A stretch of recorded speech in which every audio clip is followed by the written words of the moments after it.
Hello everyone and welcome back to another YouTube video for Level Up Your Mental. My name is Ariel and I'm a licensed mental health counselor. Today's quote is, "Healing doesn't mean the damage never existed. It means the damage no longer controls your life." And I decided to use this quote because between myself, the people in my life, the things that I have been through, the job that I do, I see that a lot of people tend to hold on to a lot of things that have happened to them. And it's valid. Listen, we all have been through a lot of things. A lot of us have been through a little bit more traumatic things than others, right? And so, yes, those are things that are going to impact us in the way that we respond to things. But healing is so important because it teaches you to understand that, yes, you have been through all of these things, but it doesn't define who you are as a person. Just because you were abused as a child doesn't necessarily give you the reason or an excuse to go out and just be a bad person. With healing, you just learn how to respond to situations differently. You don't let the things that have happened in your life trigger you to a point that you respond to stuff in a negative way. When you heal emotionally, you heal mentally, and you heal physically, right? It's different layers. You deal with so much stuff that your body holds all these things in, especially if you don't talk about it. And so it will show up in other forms that, like, you might get headaches. And I say this as far as like physically what you might be experiencing is you might get headaches, you might have increased heart rate at times, certain things like that. Mentally, you're just exhausted. You're constantly thinking all the time, having to analyze things. And emotionally, you might be crying all the time. You might have a lot of anxiety. And so your body responds to all this stuff. And nobody's saying that it's not valid that you had to deal with all these things, but you don't want these things to hold on to you to the point where you don't ever get to live your life or truly be the best version of yourself because you're holding on to your past. All these things have happened to you was just a chapter in your life, and unfortunately we all go through bad things. And that's not saying that we are bad people. It's just that unfortunately, with the way that life is and the way that things work, we sometimes get dealt a bad hand in situations, and sometimes it's just about learning how to deal with it, manage it, and move forward in life, right? Because life doesn't stop for us. We know that in so many situations, especially with grief. We have to keep working and keep doing all the things as an adult because life doesn't stop. The thing keeps going, it keeps moving regardless. And so when I say healing, I mean as far as restoring a balance in your life, overcoming these past traumas that you have dealt with, and just recovering from emotional wounds. There are so many different instances that can affect us in so many different ways. And if we just keep pushing forward and we don't address them and process them and learn how to deal with them and understand why our bodies and brains reacted the way that they did, we're just going to keep pushing forward in life, and we might end up in situations where our body might be triggered again, and we just have to learn how to deal with it. And so healing has to do with not just fixing those wounds, but mainly growing and evolving as a person. The person that I am today, speaking to you guys, is a completely different person than I was 5-10 years ago. And that's how it's supposed to be. You don't want to be the same person year after year after year. Things in life are going to happen. They're going to challenge you. They're going to break you. They're going to, make you better. And you have to learn how to manage it and process it. And it's going to take a little bit longer for others, but the whole point is learning how to address it.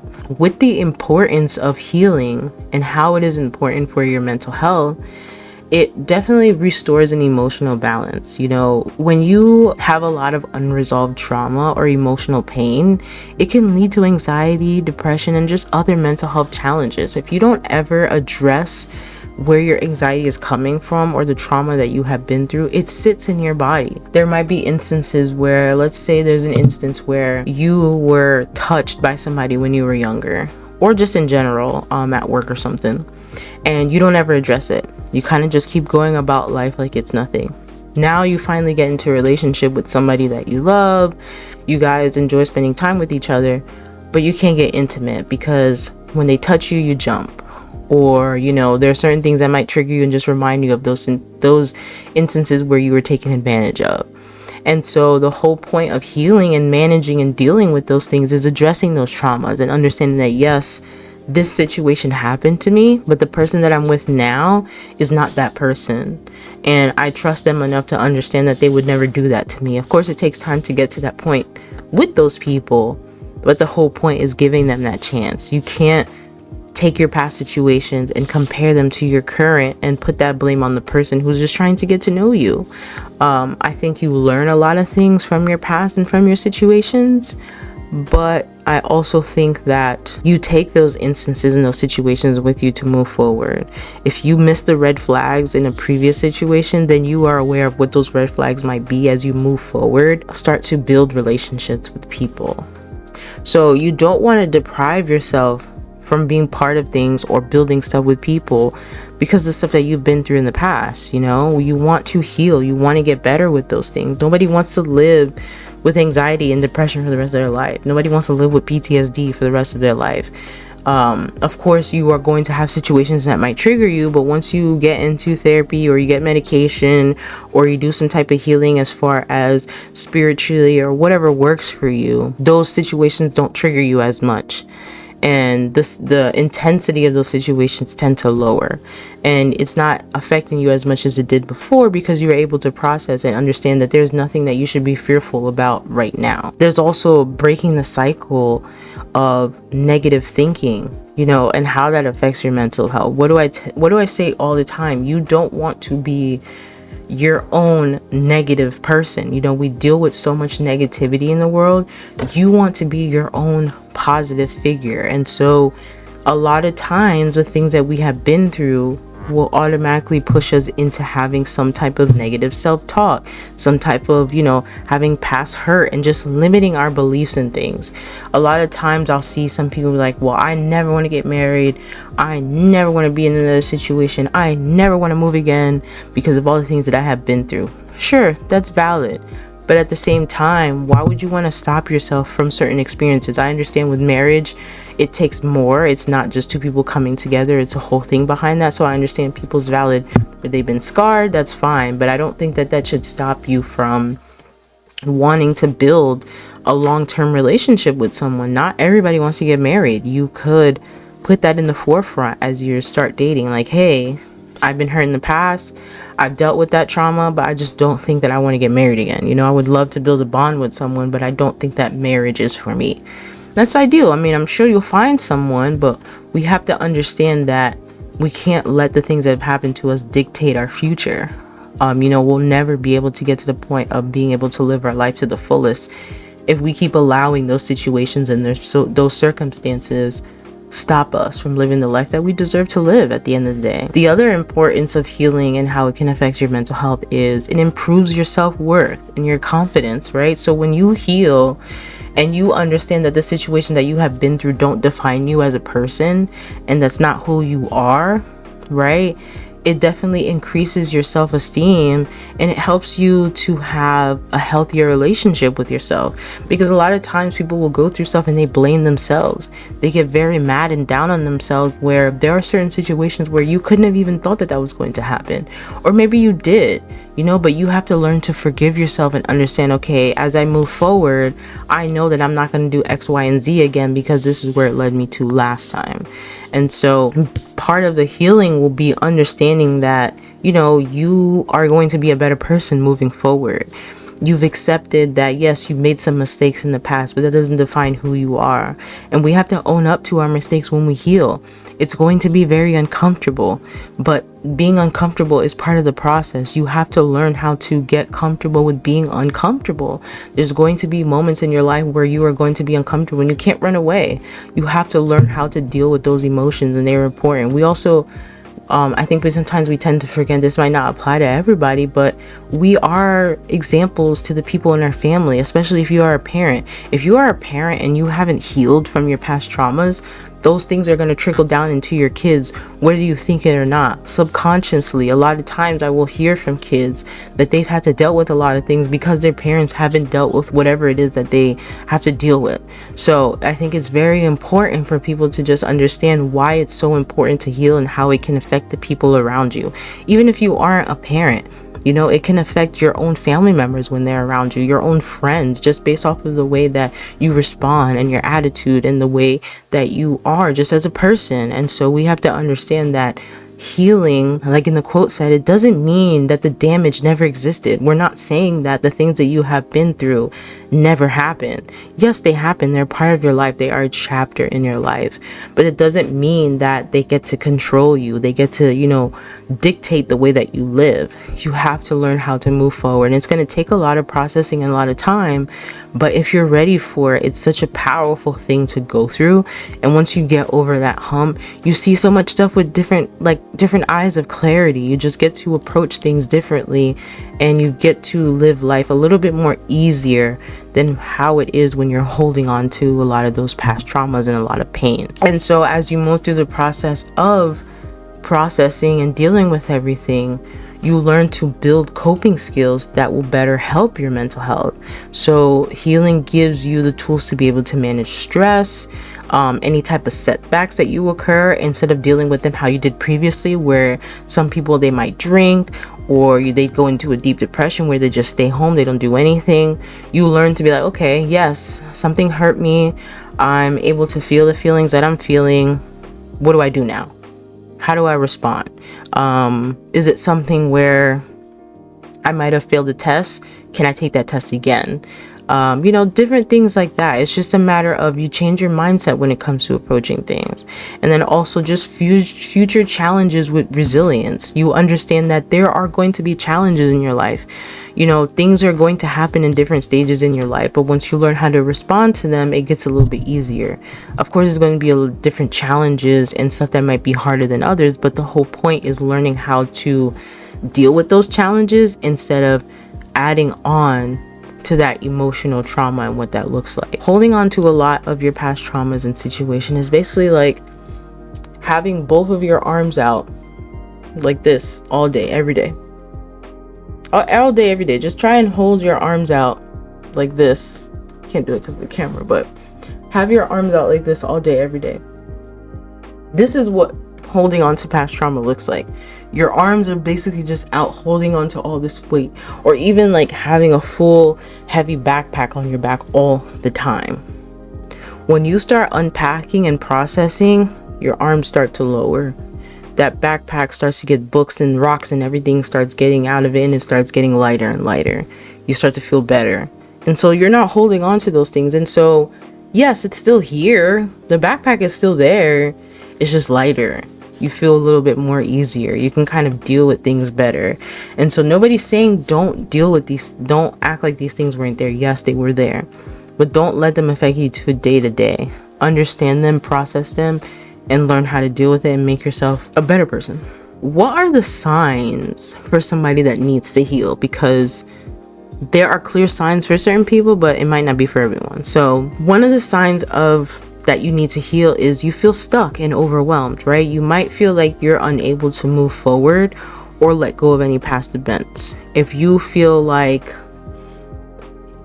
I can't move forward in my life because of a past marriage that I went through that was very abusive and I don't know what to do moving forward. Valid.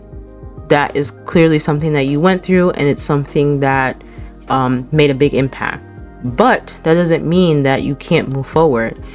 You could probably, when you go into therapy, address what did that marriage look like? What is your idea of marriage? What are the signs that you saw that you weren't able to see? And so as you move forward, and if it's something that you want to get back into when building a relationship, you learn how to identify those red flags that you might have missed, or be able to stand up for yourself and things like that. Persistent negative emotions, you know, continuous sadness, anger, resentment. Those are signs of unresolved pain, and those are signs that you need to heal. If you are constantly crying every single day, those are crying spells. Something is clearly triggering you to the point that it is affecting your physical and your mental, your emotional, and it's getting to the point where you are crying every single day. If you are angry all the time and just want to fight everybody and you have all this pent up emotion, what are you angry about? You know, certain situations I can understand, somebody cuts you off, okay, but how you respond, it's clearly triggered from something. You know, it has to come from something. Or even resentment to the point that you are being passive aggressive with people and you're not really noticing.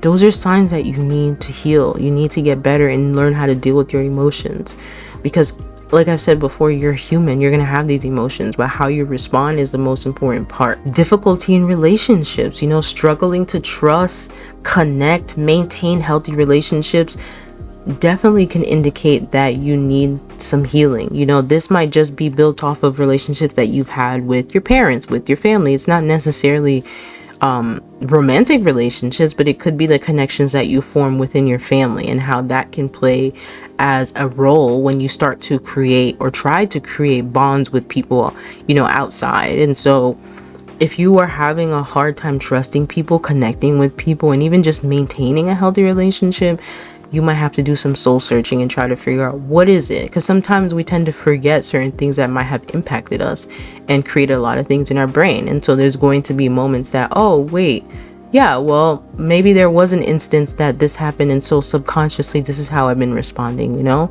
So it's important to recognize those things, but okay, maybe it is time for me to heal. I've been holding on to this for a while now and I want to move forward. And then the last thing would be like anxiety, headaches, fatigue without a clear physical cause. You know, it might point to emotional blockages that need to heal. You know, there are a lot of times where there are going to be situations where your anxiety was triggered, and so now you're fearful and you don't want to deal with it. So you might have a lot of constant anxiety, you have constant headaches, and you're just tired all the time. That is a clear indication that something is bothering you, something that you have to deal with, that you've been pushing to the side, and you have to figure out, how do I move forward? It's not going to be easy, and nobody said it's going to be easy, but it is worth it to get to dig down and try to figure out what that is. It's going to be uncomfortable. Nobody said it's going to be easy and it's going to be a nice ride. It's going to be uncomfortable. But the whole point is, once you get over that hump of being uncomfortable, you learn how to process and do everything as far as move forward and deal with these things. Now, how do you begin your healing journey? What does that look like? You know, a lot of it is going to be self-reflection. You have to sit down with yourself and really have a talk. As much as these relationships that we build with people, whether it be family, whether it be friends, there are people that don't know everything about us, and we are the only person that knows everything about us. You could share all your secrets, but I feel like you are the only person that knows you. And so doing a lot of self-reflection on the areas in your life where you might need some healing, like past traumas, hurtful experiences, things like, you know, just having to deal with certain stuff, you have to sit down and really think like, okay, what is it that's bothering me right now? And what can I do to move forward and make myself feel better? The other thing would be to seek support. If you can't do this on your own, because there are people who they can kind of deal with their fears and certain things like that, and it's not too intense, where they can get workbooks, they can do their own self-reflection based off of resources that I have online. That works for some people. But there are also resources out there like different therapists. There are so many therapists out there that have different niches. You can find someone that will be able to help you to process everything that you have been through. And it might take a couple steps to get to the therapist that you want and you build some rapport with. But if it's something that you want, you will work towards it. There's support groups out there. So many different support groups, whether in person or online, that are very helpful to people. And especially now with therapists being so niche, there are a lot of therapists that are creating support groups for specific niches that you wouldn't even think about. So you just have to go and look for them. That might be easier said than done, but Facebook is a good resource. Even though I know a lot of people try to clown on Facebook, Facebook is a good resource when it comes to certain things. There are groups for any and everything. I have found so many groups on stuff that have helped me, like an adult coloring page, because Why not? We all share stuff together. It's a nice positive page. So there are resources out there. The other thing would be to practice self-care, right? So journaling is always a good thing. I try to tell people that's a good way to process your thoughts. You can write this out either at the beginning of the day, in the middle of your day if you're dealing with a lot of stuff, or at the end of the day to just process everything that you have been through. Or even journaling on a weekly basis. You do it at the end of your week. Whatever works for you to process your thoughts. The other thing would be meditation and mindfulness. That helps in the sense of being able to be present, really focusing on what's happening right now. When you're too focused on your past traumas and everything that's happened in the past, you're not focusing on what's happening right now and the things that you could be grateful for. So doing a lot of meditation and mindfulness teaches you how to deal with your symptoms, but it helps you to move forward in your healing journey because you are addressing the things that are happening to you instead of just letting them sit there and fester. And then the other thing would be setting healthy boundaries. Once you start processing your emotions and you understand where your triggers are coming from and you know what the things that you want to deal with and what you don't, then you start setting healthy boundaries with families, with friends. People need to understand and respect that there are certain things that you don't like, certain things that you don't want to deal with, and just stuff that you would rather not have to approach or manage. So you set up these boundaries and you let these people know these are the boundaries for me, and if they love and they care about you, they will understand and they will respect that. It'll take a while for them to adjust to it, but we don't want to give people more of a reason to kind of just step all over us. No, these are my boundaries. This is what I'm setting up moving forward. You either like it or you don't. And unfortunately that might lose some people for you, but I think if those people can't respect that, then they shouldn't be in your life. And then the most important thing would be allow yourself time.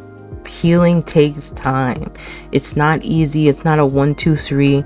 It's definitely a roller coaster. It's the same thing like grief. You have to process it. You have to learn how to move forward with it, but it takes time. It doesn't happen overnight, and sometimes it takes small steps to get there. But I think the whole point is trying to figure out what is your game plan and you know how this healing can be beneficial for you. And so use your resources, find out what's in your area, use what's online, and really try to figure out, okay, how do I move forward with my healing journey? I also have some links in my bio with every video that has I think an article on Psychology Today that shows you how to access a therapist. And then I also have like 2 links for people to access where they can go and look up a therapist. So there are tools out there. You just have to want it for yourself and to be able to understand that this is going to be uncomfortable. It's not going to be easy, but if I want better for myself and I want more out of my life, then I'm going to work towards healing, because I don't want that damage and the thing that I have been through to control my life. I want to thank you guys for watching another video. I will continue to put the content out there. Let me know if there's any topics that you guys would like for me to talk about, and I'll see you guys in the next video. Bye.